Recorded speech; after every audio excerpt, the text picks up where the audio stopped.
جی تو بچوں، آج ہم معاشرتی علوم کی کتاب کا جو پہلے باب کا جو دوسرا حصہ ہے رواداری یا ٹالرنس، اس عنوان کا جو ہے سبق، اس کی پڑھائی کریں گے اور آخر پہ اس کے جو سوال جواب ہیں اس کے جواب جو ہیں وہ بھی دیکھیں گے۔ تو اس کی پڑھائی ہم شروع کرتے ہیں۔ پاکستان میں مختلف رنگ، نسل، مذہب، زبان اور علاقے سے تعلق رکھنے والے لوگ ایک ساتھ رہتے ہیں۔ پاکستان کی طرح دنیا کے کم و بیش ہر ملک میں مختلف رنگ و نسل سے تعلق رکھنے والے لوگ آباد ہیں۔ یہ لوگ مشترکہ خصوصیات کی بنا پر مل جل کر زندگی گزارتے ہیں۔ تو مشترکہ خصوصیات کیا ہوتی ہیں؟ مطلب یہ کسی ایک شخص کے اندر یا دوسرے شخص کے اندر ایک جیسی خوبیاں ہو سکتی ہیں جس کی وجہ سے وہ ایک دوسرے کے ساتھ مل جل جاتے ہیں، چاہے ان کا رنگ، نسل، زبان یا مذہب کچھ بھی ہو۔ مثال کے طور پر امریکہ، کینیڈا، اسپین، نائجیریا اور سنگاپور ایسے ممالک ہیں جہاں مختلف رنگ و نسل سے تعلق رکھنے والے لوگ آپس میں مل جل کر زندگی گزار رہے ہیں۔ تو آخر میں اس صفحے کے آخر میں یہاں پہ سوال پوچھے گئے ہیں، سوچیں اور جواب دیں۔ Think and answer. تو پہلے سوال کیا گیا ہے کہ آپ ساتھیوں کے ساتھ مل جل کر رہتے ہیں؟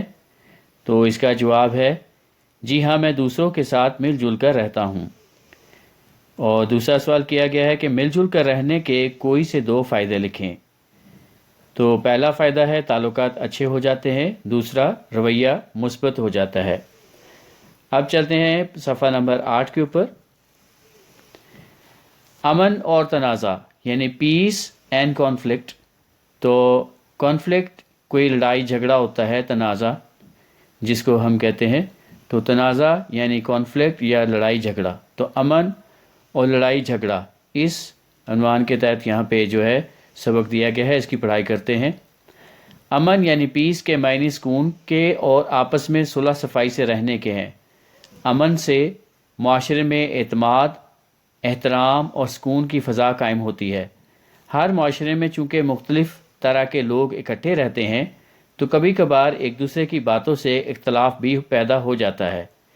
لوگوں کے درمیان اصولوں اور مفادات کے ٹکراؤ کے نتیجے میں پیدا ہونے والے اختلاف کو تنازع یا کانفلکٹ کہتے ہیں۔ یعنی کوئی جھگڑا پیدا ہو جائے تو اس کو تنازع یا کانفلکٹ کہتے ہیں۔ تو یہ لوگوں کے آپس کے جو بحث ہوتی ہے جس میں وہ اپنے اپنے اصول اور اپنے اپنے فائدے کی بات کرتے ہیں، اس وقت جو ہے یہ لوگوں میں اختلاف پیدا ہو جاتا ہے۔ بہتر ہے کہ کسی بھی صورت میں اختلاف تنازع کی شکل اختیار نہ کرے۔ ہر قسم کے اختلاف کو امن اور سکون اور بات چیت سے دور کیا جائے۔ ہم اپنے رویوں میں بہتری لا کر تمام تنازعات اور معاملات حل کر سکتے ہیں، خواہ وہ گھریلو سطح کے ہوں یا محلے کی سطح کے۔ ہم میں سے کوئی بھی لڑائی جھگڑے کو پسند نہیں کرتا۔ زیادہ تر لوگ تنازعات سے بچنے کی کوشش کرتے ہیں تاکہ امن سے رہ سکیں۔ تنازعات لمبے عرصے تک موجود رہیں تو کئی مسائل پیدا ہوتے ہیں۔ ہمیں چاہیے کہ ہم آپس کے تنازعات ختم کر کے امن و امان سے رہیں، اختلافات کو دور کر کے اور مثبت رویے اختیار کر کے ہم اچھے انسان اور اچھے شہری ہونے کا ثبوت دیتے ہیں۔ اختلافات دور کرنے کا بہترین حل بات چیت اور دوسروں کی رائے کا احترام کرنا ہے۔ دوسروں کے بارے میں ہماری سوچ اور خیالات ہمارے رویوں کو تشکیل دیتے ہیں۔ روزمرہ زندگی میں ہمارے رویے انتہائی اہمیت کے حامل ہوتے ہیں۔ مثال کے طور پر اگر ہم کسی کے بارے میں منفی رویہ رکھتے ہیں تو ہم اسے ہمیشہ غلط ہی سمجھیں گے۔ ہمارے اس رویے سے تنازعات پیدا ہو سکتے ہیں۔ مثبت رویہ دوسروں کے بارے میں مثبت رائے اور اچھی سوچ رکھنے میں مدد دیتا ہے۔ یوں مثبت رویوں کی وجہ سے امن و اعتماد کی فضا قائم ہوتی ہے۔ تو رویہ کیا ہوتا ہے؟ یہ ہمارا رجحان ہوتا ہے، ہماری سوچ ہوتی ہے۔ آگے کچھ نقطے دیے گئے ہیں، ہم درج ذیل طریقوں سے تنازعات ختم کر سکتے ہیں۔ تو یہ نقطے دیے گئے ہیں جن کی وجہ سے ہم کسی جھگڑے کو ختم کر سکتے ہیں۔ تو پہلا نقطہ لکھا ہے، بات کرنا کسی بھی مسئلے کے حل کی طرف پہلا قدم ہے۔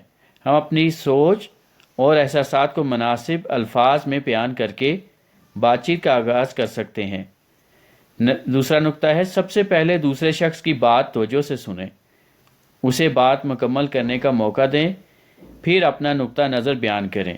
تیسرا نقطہ، دوسروں کے نقطہ نظر کو سمجھنا سیکھیں، اس سے معاملات بہتر ہونا شروع ہو جاتے ہیں۔ چوتھا نقطہ، اگر تنازع خود ختم نہ کر سکے، یعنی اگر آپ سے جھگڑا ختم نہیں ہو رہا تو کسی تیسرے فرد کو ثالث بنا کر فیصلہ کروائیں، وہ ثالث کا فیصلہ خوش دلی سے قبول کریں۔ یہاں سے یہ بات بھی بہت اہم ہے کہ اگر تیسرا بندہ فیصلہ کرتا ہے تو پھر دونوں کو جن کے درمیان جھگڑا ہے ان کو وہ تیسرے بندے کی بات جو ہے ماننی چاہیے تاکہ امن قائم ہو جائے، صلح صفائی ہو جائے۔ تو چھوٹے سے باکس میں اوپر سب سے اوپر جو صفحے میں دیکھیں لیفٹ سائڈ پہ جو لکھا ہوا ہے ٹالرنس کے بارے میں، اس کی تعریف لکھی ہوئی ہے۔ تو یہ سوال کا جواب بھی ہو سکتا ہے کہ اگر سوال ہو کہ رواداری کیا ہے تو یہ اس کا جواب ہے کہ معاشرے میں مختلف عقیدوں، نظریات اور رویوں کا احترام کرنا رواداری یا ٹالرنس کہلاتا ہے۔ تو رواداری یا ٹالرنس برداشت کرنے کو کہتے ہیں۔ آگے چلتے ہیں صفحہ نمبر 9 کے اوپر۔ ہم آہنگی، لیونگ ان ہارمنی۔ ہم آہنگی کسی معاشرے یا قوم کے افراد کے درمیان پرامن، باہمی اتحاد اور تعاون کی حالت ہے، خواہ ان کی سماجی اور ثقافتی حیثیت میں فرق ہو۔ تو ہمارا سماج فرق ہو سکتا ہے، ہم کسی الگ صوبے سے ہو سکتے ہیں، ہماری زبان فرق ہو سکتی ہے، ہماری ثقافت جو ہے، کھانا پینا پہننا ہمارا فرق ہو سکتا ہے، لیکن پھر بھی ہم دوسروں کے ساتھ صلح صفائی سے رہ سکتے ہیں۔ اس کو ہم آہنگی کہتے ہیں، یعنی ہم ایسی کامن باتیں کرتے ہیں، ایسی کامن خصوصیات رکھتے ہیں جو دونوں شخص کے اندر جو ہے ہو سکتی ہے، چاہے اس کا مذہب، اس کا کلچر، اس کی ثقافت کچھ بھی ہو۔ تو اس چیز کو ہم آہنگی کہتے ہیں، لیونگ ان ہارمنی۔ ہم آہنگی سے رہنے کی اہمیت، importance of living in harmony. اس کی جو اہمیت ہے وہ یہ ہے، نمبر 1، کسی بھی ملک کی ترقی کے لیے سماجی اور ثقافتی ہم آہنگی ضروری ہے۔ اس سے معاشرے میں سیکھنے کے مواقع زیادہ ہوتے ہیں، مختلف ثقافتوں اور زبانوں اور روایات کو سیکھنے میں مدد ملتی ہے۔ یعنی ہمیں یہ نہیں سوچنا چاہیے کہ وہ فلاں کی زبان اور ہے، اس کا ثقافت اور ہے، اس کا جو زندگی گزارنے کا طریقہ ہے وہ الگ ہے۔ تو یہ پہلا اصول ہے۔ دوسرا، سماجی اور ثقافتی ہم آہنگی ایک مستحکم اور پرامن ماحول پیدا کر کے معاشی ترقی کو فروغ دیتی ہے، اس لیے بھی ہم آہنگی جو ہے وہ بہت اہم ہے۔ نمبر 3، تخلیقی صلاحیتوں میں اضافہ ہوتا ہے اور مسائل کو حل کرنے کی صلاحیت پیدا ہوتی ہے۔ نمبر 4، بہتر فیصلہ سازی میں مدد ملتی ہے۔ نمبر 5، مختلف ثقافتوں کے درمیان رواداری اور افہام و تفہیم کو فروغ ملتا ہے۔ افہام و تفہیم یعنی کہ عقل و دانش جو ہے، اور دانش مندی اور عقل مندی جو ہے اس میں اضافہ ہوتا ہے۔ تو سماجی ہم آہنگی میں ہم کیا کرتے ہیں کہ ہمارے فرض کریں ہمارے جتنے بھی صوبے ہیں پاکستان میں، چاہے ہم گلگت سوات کی بات کریں یا چاہے سندھ ہو، بلوچستان ہو یا KPK ہو، ان سب کے اندر مختلف ثقافتوں کے لوگ رہتے ہیں، ان کی زبانیں فرق ہیں۔ تو یہ جب ہوگا ہم ایک دوسرے کو سمجھیں گے تو اس سے ہم آہنگی ہوگی اور اس سے جو ہے ترقی کو بڑھاوا ملے گا۔ سیوک سینس، تمدنی شعور، یعنی کہ کسی شخص کا معاشرے میں رہنے کا جو شعور ہے اس کے بارے میں یہاں پہ بات کی گئی ہے۔ امن سے رہنا ایک اچھے شہری کی خصوصیات میں شامل ہے۔ اس کے ساتھ ساتھ ایک اچھے شہری میں تمدنی شعور کا موجود ہونا معاشرے کے لیے ضروری ہے۔ کسی معاشرے میں رہتے ہوئے جب لوگوں میں آداب اور اخلاقیات کا شعور پیدا ہو جائے تو وہ تمدنی شعور یا سیوک سینس کہلاتا ہے۔ تو ضروری کیا ہے اس میں؟ آداب اور اخلاقیات، یعنی کہ آپ کو دوسروں سے بات چیت کرنی آنی ہو، آپ ان کا احترام کرتے ہوں، تو یہ سیوک سینس یا تمدنی شعور کہلاتا ہے۔ تمدن سے مراد ہمارے شہر کے اندر جو ہمارے آس پڑوس میں رہنے والے لوگ ہیں اس کو کہتے ہیں۔ تو سائٹ پہ یہاں پہ سوال بھی پوچھا گیا ہے کہ ذرا رکیں اور بتائیں۔ یہ ہمارا دوسرا جو ٹاپک ہے، یہ جو تمدنی شعور ہے، اس کے لیے یہ بھی چیز ضروری ہے۔ تو یہاں پہ سوال پوچھا گیا کہ آپ ماحول کو صاف رکھنے کے لیے کیا کردار ادا کرتے ہیں؟ تو یہاں پہ تمدنی شعور کے آداب کے اندر ethics of the civic sense کے اندر اسی سوال کا جواب لکھا ہوا ہے، اور ساتھ تصویر میں بھی آپ دیکھتے ہیں کہ ایک ٹریفک آفیسر جو ہے وہ ٹریفک کنٹرول کر رہا ہے. تو یہاں پہ لکھا ہے گھر، محلے اور شہر کی صفائی کا خیال رکھنا اور ماحول کو بہتر بنانا، یہ تمدنی شعور ہے. یعنی ہمیں جگہ جگہ گندگی نہیں پھیلانی چاہیے. فرض کریں آپ پارک میں جاتے ہیں تو آپ کو جب کوئی چیز کھاتے ہیں، اس کے ریپر ہیں، شاپنگ بیگ وغیرہ ہیں، تو ان کو کوڑے دان میں ڈالیں، الگ جگہ پہ رکھیں اور بند کر کے وہاں پہ رکھیں. یعنی اس کو جگہ جگہ بکھیرنا نہیں چاہیے. یہ تمدنی شعور ہے. پھر ہے ٹریفک قوانین کے پابندی کرنا، صحت اور صفائی کا خیال رکھنا، یہ بھی تمدنی شعور ہے. ابھی ہم چلتے ہیں نمبر 10 پیراگراف کے اوپر. نمبر 10 کا صفحہ ہے، اس کے اوپر لکھا ہوا ہے واش یعنی WASH جو ہے یہ کس چیز کا مخفف ہے؟ تو واٹر سینیٹیشن اینڈ ہائیجین، یہ جو ہے واش کا مخفف ہے. یہ ایک عالمی پروگرام ہے جو صحت کو بہتر بنانے کے ساتھ ساتھ ہنگامی صورتحال اور جان لیوا بیماریوں کی روک تھام کے لیے کام کرتا ہے. اس پروگرام کے بنیادی مقاصد یہ ہیں: پینے کے لیے صاف پانی کی فراہمی، جسمانی صفائی ستھرائی کی اہمیت کی آگاہی، یعنی بیت الخلاء کا استعمال وغیرہ جب کرتے ہیں، اور حفظان صحت کے اصولوں پر عمل کو یقینی بنانا یا صابن سے ہاتھ دھونا. حفظان صحت کے اصول جو ہیں یہ ہے کہ ہم اپنے ہاتھوں کی زیادہ صفائی رکھیں، کیونکہ جب ہمارے ہاتھ صاف ہوں گے تو ہمارے جسم میں جو جراثیم ہیں ان کے جانے کا خطرہ کم ہو جائے گا. عمومی آداب جو ہیں، کومن ایٹیکیٹس جو ہیں وہ کیا ہوتے ہیں؟ تو جس طرح ٹریفک کے قوانین کی پابندی کرنا اور ماحول کو صاف رکھنا ایک اچھے شہری کی ذمہ داریوں میں شامل ہے، اسی طرح چند عمومی آداب ہیں جو کسی بھی فرد کو اچھا شہری بنانے میں مددگار ہوتے ہیں. تو یہ عمومی جو آداب ہیں یہ ہیں، چند عمومی آداب یہ ہیں: نرم لہجے میں بات کرنا، کسی کو برا بھلا نہ کہنا، اپنی غلطی تسلیم کرنا، بولنے سے پہلے سوچنا، سب کے ساتھ عزت و احترام سے پیش آنا، دوسروں کی مدد کرنا، وقت کی پابندی کرنا، عوامی مقامات پر قطار بنانا، یعنی جب آپ بینک میں جاتے ہیں یا آپ میٹرو بس پہ سوار ہوتے ہیں یا آپ ریلوے اسٹیشن پہ جاتے ہیں تو اس وقت جو ہے عوامی جگہوں پر جو قطار بنانا، لائن بنانا بڑا ضروری ہے. اپنا کام محنت اور ایمانداری سے کرنا، یعنی کام چوری نہیں کرنی چاہیے. بڑوں کا احترام کرنا اور چھوٹوں سے شفقت سے پیش آنا. تو یہاں پہ ایک ایکٹیویٹی بھی دی گئی ہے کہ کرتے ہیں کچھ نیا. جو باکس چھوٹا سا ہے اس میں لکھا ہوا ہے کہ let's do some thing new. تو یہاں پہ وہ کام جو آپ نے کیا ہوا ہے اس کے بارے میں پوچھا گیا کہ آپ نے سیلاب کے دوران اچھے شہری ہونے کا ثبوت کیسے دیا، اس کے بارے میں اپنے ساتھی طلباء کو بتائیں. اب چلتے ہیں نیکسٹ صفحے کے اوپر، پیج نمبر 11. تو یہاں پہ یہ بات چیت کی گئی ہے کہ ہم نے اب تک جو ہے کیا سیکھا ہے. آئی ہیو لرنڈ، معاشرے میں مختلف عقائد، نظریات اور رویوں کا احترام کرنا رواداری یا ٹولرنس کہلاتا ہے، یعنی برداشت کرنا، یہ ٹولرنس کہلاتا ہے. ہم آہنگی سے ایک صحت مند معاشرہ قائم ہوتا ہے. پھر بات چیت کے طریقے سے ہم تنازعات کو ختم کر سکتے ہیں. ٹریفک کے قوانین کی پابندی، دوسروں کی مدد، ماحول کی صفائی اور نظم و ضبط اچھے شہریوں کے آداب میں شامل ہیں. اب اس کی ایکسرسائز پہ آ جاتے ہیں. دیے ہوئے سوالات کے مختصر جواب لکھیں. یہ پہلا سوال ہے، اس میں یہ چھوٹے سوال دیے گئے ہیں 4، تو ان کا چھوٹا جواب لکھنا ہے. اور پھر اس کے بعد جو ہے وہ لمبے سوال ہیں، دیے ہوئے سوالات کے تفصیلی جواب لکھیں. تو پہلے یہ سوالات جو ہیں ان کو پڑھ لیتے ہیں، پھر جو ہے اس کے جواب جو ہیں اگلے صفحے میں ہم دیکھتے ہیں. تمدنی شعور سے کیا مراد ہے؟ پہلا سوال ہے یہ. دوسرا، تنازعات حل کرنے کا بہترین طریقہ کون سا ہے؟ کوئی سے ایسے 3 آداب لکھیں جن پر آپ عمل کرتے ہیں. ہم آہنگی سے کیا مراد ہے؟ اب تفصیلی سوال جو ہیں یہ پوچھے گئے ہیں. 3 سوال ہیں. آپ کمرہ جماعت میں دوسروں کی رائے کا احترام کرتے ہوئے تنازعات کیسے ختم کر سکتے ہیں؟ واضح کریں. پھر نمبر 2 ہے رواداری کی تعریف کریں اور بتائیں کہ ہمارے معاشرے میں رواداری کیسے پیدا ہوتی ہے. پھر سوال پوچھا گیا کہ ہم آہنگی سے رہنے کی اہمیت واضح کریں.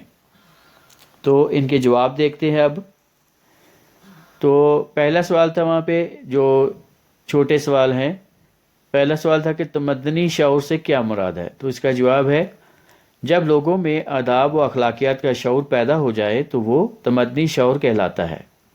نمبر 2 پہ سوال تھا تنازعات حل کرنے کا بہترین طریقہ کون سا ہے؟ تو اس کا جواب ہے تنازعات کو بات چیت سے حل کرنا بہترین طریقہ ہے۔ نمبر 3 پہ پوچھا گیا تھا کوئی سے 3 آداب لکھیں جن پر آپ عمل کرتے ہیں۔ 3 آداب یہ ہیں: نرم لہجے میں بات کرنا، بولنے سے پہلے سوچنا، اپنی غلطی تسلیم کرنا۔ تو یہ اس کے 3 جو ہیں آداب ہیں۔ نمبر 4 پہ سوال تھا ہم آہنگی سے کیا مراد ہے؟ تو ہم آہنگی سے کیا مراد ہے؟ اس کا جواب ہے ہم آہنگی سے مراد افراد کے درمیان پرامن باہمی تعاون اور اتحاد کی حالت ہے۔ اب چلتے ہیں جو لمبے سوالات کے جوابات ہیں اس کے بارے میں جو سوال تھے۔ تو اس میں پہلا سوال پوچھا گیا تھا کہ آپ کمرہ جماعت میں دوسروں کی رائے کا احترام کرتے ہوئے تنازعات کیسے ختم کر سکتے ہیں؟ واضح کریں۔ تو جواب ہے سب سے پہلے دوسرے شخص کی بات توجہ سے سنیں، اس کی بات مکمل ہو تو اپنا نقطہ نظر بیان کریں۔ دوسروں کے نقطہ نظر کو سمجھنے سے تعلقات اور معاملات بہتر ہونا شروع ہو جاتے ہیں۔ اگر تنازع ختم نہ ہو تو تیسرے فرد کو فیصلہ کرنے دیں گے اور اس کا فیصلہ قبول کریں گے۔ یہ اس کا جواب ہے۔ نمبر 2 پہ سوال رواداری کی تعریف کریں اور بتائیں کہ معاشرے میں رواداری کیسے پیدا ہوتی ہے۔ جواب رواداری معاشرے میں مختلف عقیدوں، نظریات اور رویوں کا احترام کرنا رواداری کہلاتا ہے۔ اور آگے لکھا ہے کہ جب دوسروں کے نقطہ نظر کا احترام کیا جائے، خواہ ان کے عقائد و نظریات کچھ بھی ہوں، تو اس سے معاشرے میں رواداری کا ماحول پیدا ہو جاتا ہے۔ تیسرا سوال تھا کہ ہم آہنگی سے رہنے کی اہمیت واضح کریں۔ تو کسی ملک کی ترقی کے لیے سماجی اور ثقافتی ہم آہنگی ضروری ہے۔ اس سے معاشرے میں سیکھنے کے مواقع زیادہ ہوتے ہیں، مختلف ثقافتوں، زبانوں اور روایات کو سیکھنے میں مدد ملتی ہے اور بہتر فیصلہ سازی میں مدد ملتی ہے۔ اب آ جاتے ہیں نیکسٹ صفحے کے اوپر جو ہمارا صفحہ نمبر 12 ہے۔ تو اس میں جو سوال ہیں وہ ان کے جو بارے میں لکھا ہوا ہے اس کی بھی ہم پڑھائی کر لیتے ہیں۔ نمبر 3 پہ سوال ہے اپنے گھر کے، اسکول یا محلے میں پیش آنے والا کوئی ایسا واقعہ لکھیں جس میں آپ نے کسی بات سے اختلاف کیا ہو، تو اختلاف کی وجہ بھی لکھیں۔ تو یہ آپ کے جو ٹیچر ہیں کلاس کے وہ آپ کو لکھوا سکتے ہیں، وہ آپ نے لکھا ہوگا، وہ آپ اس کو لکھ کے یاد کر سکتے ہیں۔ اپنے اپنے طریقے سے جو بھی آپ نے محلے کا واقعہ لکھنا ہوگا وہ آپ لکھ سکتے ہیں۔ نمبر 4 پہ ہے کہ اپنے علاقے یا شہر کے مثالی شہری ماڈل سٹیزن کا انتخاب کریں، یعنی کسی ایک ایسے بندے کے بارے میں آپ نے لکھنا ہوگا جس کو آپ جانتے ہوں گے۔ آگے 5واں سوال ہے دی ہوئی تصویر میں بچہ کس بنیادی حق سے محروم ہے؟ تحریر کریں۔ تو اس میں ہم پڑھتے ہیں بچہ بنیادی تعلیم کے حق سے محروم ہے، یعنی وہ اسکول نہیں جا رہا، وہ کام کر رہا ہے۔ بچہ بنیادی انسانی حقوق سے محروم ہے، یعنی یہ انسانی حقوق کے خلاف ہے، اس کو وہاں پہ نہیں ہونا چاہیے، اس کو کھیلنا چاہیے یا اس کو پڑھائی کرنی چاہیے۔ اور بچہ بنیادی سہولیات سے محروم ہے کیونکہ اس کے پاس سہولیت نہیں ہے یا اس کے گھر میں، جس کی وجہ سے اس کو یہاں پہ آ کے کام کرنا پڑ رہا ہے۔ اب ہم چلتے ہیں 13 نمبر صفحہ کے اوپر، اس پہ حصہ مروزی ہے۔ تو حصہ مروزی جو ہے اس میں سب سے پہلے سوال ہے کہ درست جواب پر صحیح کا نشان لگائیں۔ تو پہلے نمبر پہ ہر انسان کا پہلا بنیادی حق ہے برابری کا، زندگی کا، تعلیم کا، تو اس کا ہے بے آزادی کا۔ ڈیجیٹل شہری کا دوسرا نام ہے عوامی شہری، مفید شہری، سیاسی شہری یا سائبر شہری۔ تو اس کا جواب ہے کہ ڈیجیٹل شہری کا دوسرا نام سائبر شہری ہے۔ لوگوں کا ایک دوسرے کے عقیدوں اور رویوں کا احترام کرنا کہلاتا ہے رواداری، مساوات، ہم آہنگی یا انصاف۔ تو یہ جب ایک دوسرے کے عقیدوں کا، رویوں کا احترام کرتے ہیں تو یہ رواداری یا ٹالرنس یا برداشت ہوتی ہے، تو اس کا جواب رواداری ہے۔ کسی معاشرے میں رہتے ہوئے جب لوگوں میں آداب و اخلاقیات کا شعور پیدا ہو جائے تو وہ کہلاتا ہے تمدنی شعور۔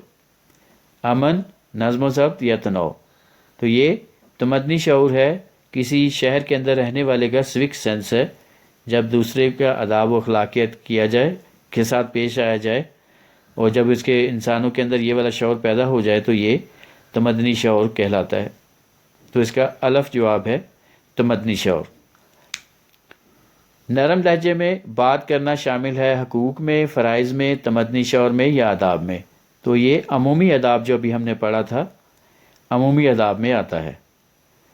سوال نمبر 2 ہے درست جملے کے سامنے صحیح اور غلط کے سامنے کانٹے کا نشان لگائیں۔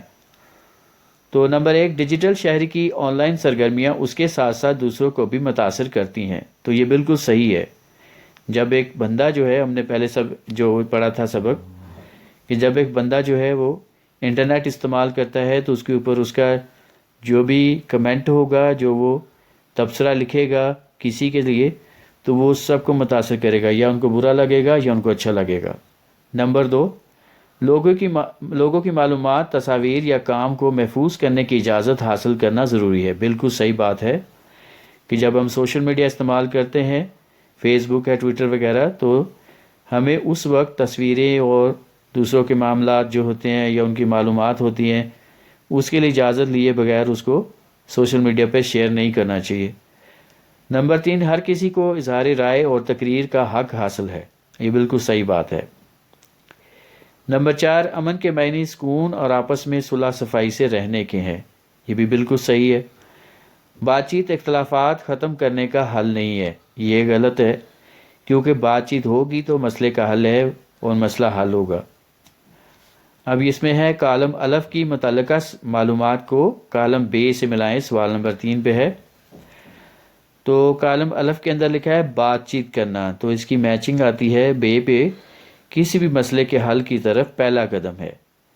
الف کے اوپر ہے تعلیم، خوراک اور صحت بنیادی انسانی حقوق ہیں۔